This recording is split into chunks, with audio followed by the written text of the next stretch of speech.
The De-Evolution of One Man.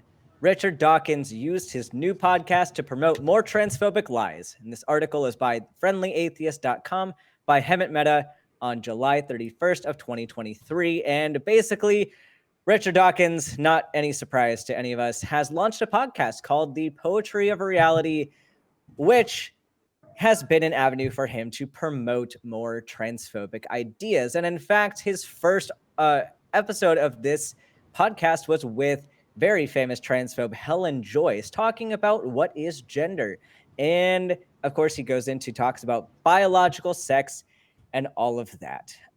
So before I get into all of my rants, I want to hear about what you all have to say about this topic. So, when I was going through my own deconstruction process, and but unlike a lot of atheists, I wasn't interested in the Four Horsemen. I didn't read any of Dawkins' work. I kind of knew for him in the periphery, and I knew he was a respected evolutionary biologist, and making that education through his work and lecture. Apparently, he can't stay in his lane, and he's now a gender expert, which is problematic. And he's clearly only following a biggest narrative and isn't sitting back and asking himself about, like, is this true? And I'm sorry, but I have no desire to listen to his podcast, as I really like my sanity. And this article is an example of why. And I would also like to point out that Helen Joyce, this TERF that he had on this first episode, and also a bigot, they were just sitting there sniffing their own farts and not realizing this rhetoric and falsehoods are actually being said about actual human beings. And also, I'd like to point out that this terrible person shares my name, and I would like to point out that hashtag not all Helens. So my kind of perspective on this is that I'm a little bit frustrated, because he should know the science and he should be inquiring about these things, but he's not. And it's just very, very, very frustrating. So, I would like to get your opinion on this, Scott, because I've obviously have lots of opinions, but I can go more into that a little later. Sure. Well, when I was reading this article, it became clear that there was really two subjects being addressed here. One is the actions and the comments and the ideas of Richard Dawkins and how they impact the LGBTQ community. There's others on this panel that are much more directly affected by those issues, and so I'll defer time to hearing a much more important perspective in regards to those issues. But the second issue was, what can we do? How should we interact? How should we as atheists respond to this type of thing? How should we react to Richard Dawkins? And basically it's bigotry. We have a moral responsibility of calling this out. And one of the themes on the nonprofits that one of the things we talk about frequently is how religious leaders are afforded unfair and undeserved respect simply due to their position in the community. And so this is a chance for us to put our money where our mouth is. Richard Dawkins, we know, is a prominent figure in the atheist community, but that does not mean that we as atheists are expected to go along with whatever he says. That's not what our group does. That's what the other group does. And so if we want to promote ourselves as being reasonable and rational and free thinking humanists, then we need to step up and say the hard things. We need to say the difficult things. And the morally correct thing to do when your leaders, and I'll use that term loosely in this case, when they're doing bad things, is to say that they're doing bad things and to oppose to doing those bad things. And so if we want to be taken seriously, but when we talk about things, we need to speak with our actions as well as our words. And so we need to step up and we need to call things out as we see them. Phoebe, what are your thoughts here? Well, I can't stand Richard Dawkins. I never really have liked the man. And the descent of man is always something that I enjoy to watch from afar, especially those that we have for some reason beatified, and yet I deliberately choose very religious language to the way that people are hero worshipped and cult worshipped. But I don't know what Mr. Dawkins believes. I don't know if he genuinely believes what he's saying, or whether he is just seeing a way of making money about the issues that he think make him money from the same people who he was making money of in the first place. So the group of people that he's mainly targeting are fairly angry, white, middle class individuals, commonly referred to in the United Kingdom as a gammon. So they rally against society, they rally against this, they rally against that. They're typically of his age, and so on. And I wonder whether he actually believes what he's actually saying here. And if he doesn't believe what he's saying, it makes it even worse, because there's an insincerity to everything that he is doing. He, in the article, is described as a brilliant long-form individual, but a really crap short-form individual. And this does go some way on a slightly different thing to show that everything is now getting boiled down to the 60-second TikTok and the 240 platform formerly known as Twitter. That we've got to this thing where if you try to have nuance, you try to have discussion, you try to say things, you try to do things that are more than just those 60 seconds here, those 60 seconds there, and the argumentation and the conflict, you end up with what is effectively a diatribe of us and them. And it's become this nonsense where my existence has become cannon fodder. And I want to know what Ben thinks about his existence being cannon fodder. Yeah, I've been continually frustrated with Richard Dawkins, and I do think he knows that there's nuance. As a biologist, especially in the field of evolutionary biology, you understand that there are kind of ambiguous lines between a lot of things. Like even when we're talking speciation, like, yeah, we've set these lines in place when we studied this as a way to categorize things in our brains easier. But we know that that's not the extent of reality in terms of different species. So I think Richard Dawkins understands that there's nuance here, but instead of going too far into the science here, because we've on other shows and other episodes of this, we've talked about why sex and gender are non-binary, but I wanted to today go into his logic and what he specifically does when he communicates this, because this especially, number one, is the big Achilles heel to his argument, because logically it doesn't hold up. And for people who might not necessarily be able to argue the scientific points, you can argue against the logic here. So kind of two main things I want to focus on with him are, number one being the use of the term biological as being intentionally ambiguous because it allows them to move the goalpost. So if you're imagining a conversation with somebody and you say, this person is a biological male or a biological female, what traits come to mind? We all might think of different things. You might think of anatomy. You might think of hormones. You might think of chromosomes. But everyone has their own idea of like, this is what biologically male or female means. So that's already a little bit ambiguous. You're not pinning down what trait you're standardizing that as.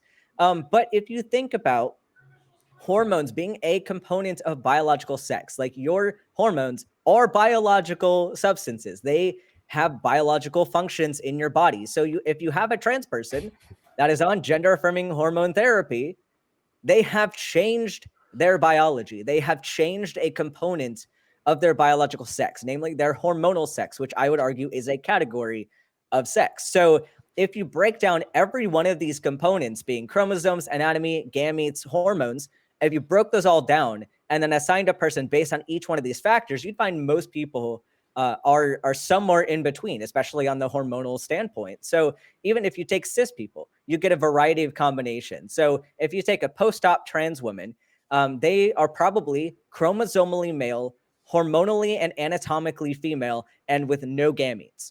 So we don't have a very clear boundary there at all.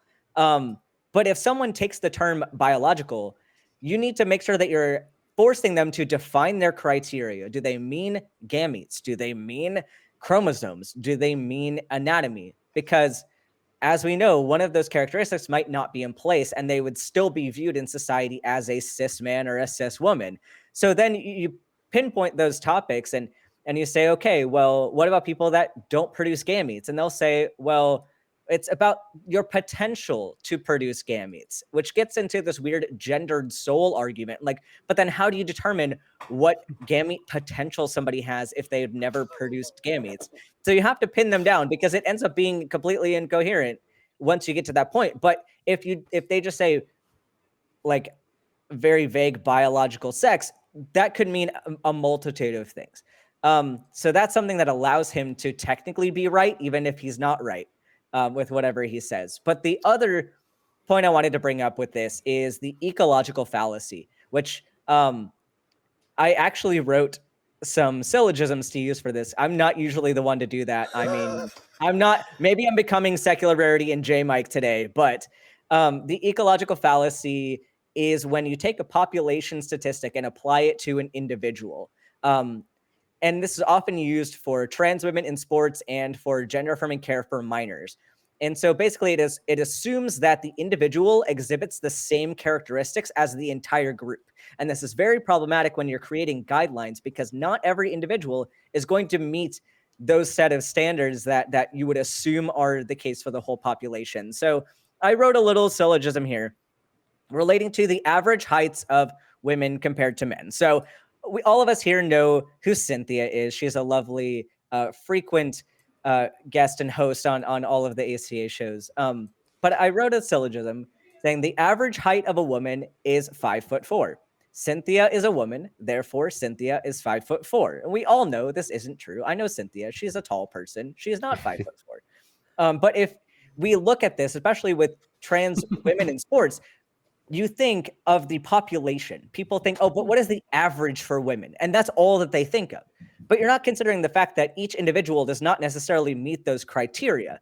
And the average itself isn't even a data point on the spectrum. It's just the central tendency of the values. It might not even be an actual data point. So this is really problematic. And this fallacy is used to perpetuate stigma surrounding like racial issues as well. Like you hear about this with this neighborhood has a higher crime rate. Bob lives in this neighborhood. Therefore, Bob is more likely to commit a crime. So you see, this logic is extremely problematic. And if we view it in the sense of racial disparities, like we see that this is a problem. But once the same logic is applied to trans people, suddenly people don't recognize it as a problem anymore. So I know that was a little bit of a rant, but I was really passionate about this. But it was an awesome rant. Yeah, but to follow on from what you were saying, I am a trans woman. You're allowed to rant. Well, very much so. But following on from what you were saying, I am a trans woman, and I am 6'4". I am above average height for a woman, and there are other women, such as, say, I don't know, Brittany Griner, who is significantly taller than I am. So does that mean that Brittany Griner should be banned as well? Mm-hmm. But somebody who has been ranting away, I'm going to give him a bit of a break. So I want to throw to the whole panel. And should we recommend the original evolution text of Dawkins, or should we just throw him in the bin? Helen? Oh, I don't know. Because this is my kind of problem with this thing that we're discussing, is that you can be brilliant in one field, right? And understand your particular thing that you went into study for, like he's an evolutionary biologist. This is the thing that he educates on. But does he understand the reality of gender and sex and how, we can define these things and that gender exists on a spectrum? Does he want to know these things? Does he care? And based on his rhetoric lately, he doesn't seem to. And we all know that he knows people that probably are experts in this field. And what is kind of bothering me is that if we decide to toss the work he has done into the bin, does that negate the people that actually learned something from him and learned about evolutionary biologists and started to question things about creationism? Do we toss that aside? I don't know, because yeah, he's being a bigot and terrible right now, but I'm always in this thing about like, well, you could be really good at one thing and be terrible on like social issues. So I'm kind of in this weird place with it. But again, I'm not really a big fan of Dawkins either. So, I don't think I'm the person to ask because I don't have a dog in this fight. All I'm sitting over here going is like, you're being a bigot and you're being terrible already to marginalized groups. And I'm also as a queer person, it pisses me off. So I'm sitting over here going like, I really don't care how smart you are.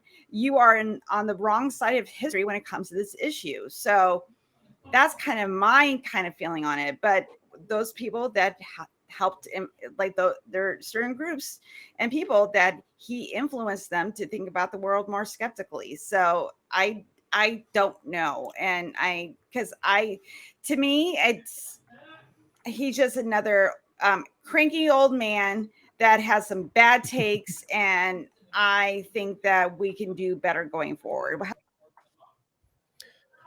Yeah, I think I agree, but I think we need to.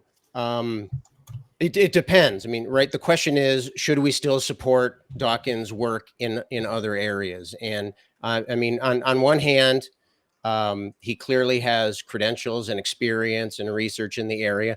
On the other hand, he's turned out to be quite the asshole, and so there's going to be a balance going on there. Right. The question would be, will the assholeness affect the scientific representation that he's giving? And it's hard to say. I mean, at this point, I listened to his podcast today, and it was really abhorrent. It was difficult to listen to, and there really wasn't a lot of science in it. Especially if we compare it to, say, there was an article written by Stephen Novella at sciencebasedmedicine.com, where he kind of breaks down the differences between gender and sex, and the fact that it's not that it's more of a bimodal situation than a dichotomy, right? One or the other, black and white kind of thing. He's talking about how he uses science to show that even with any of those decision factors that Dr. Ben was talking about, even within those situations, there's plenty of gray area for us to take into consideration. And that gray area is people. And so are we going to respect those people? But if we compare the two approaches that Dawkins used and that Stephen Novella uses, it's clear to me that the science is slipping out of Dawkins' representation about the way that he presents. I used to think that he was a very spot on and very fine science advocate. But now I'm starting to question. I was physically ill listening to his podcast today. Mm-hmm. And there, just to give you an idea of the kind of things he was saying, first of all, he was very flippant throughout the whole thing. And I don't know if that's just because he's British or if there's an actual representation of his attitude there. But he suggested that some parents would prefer to have a trans kid than a gay kid.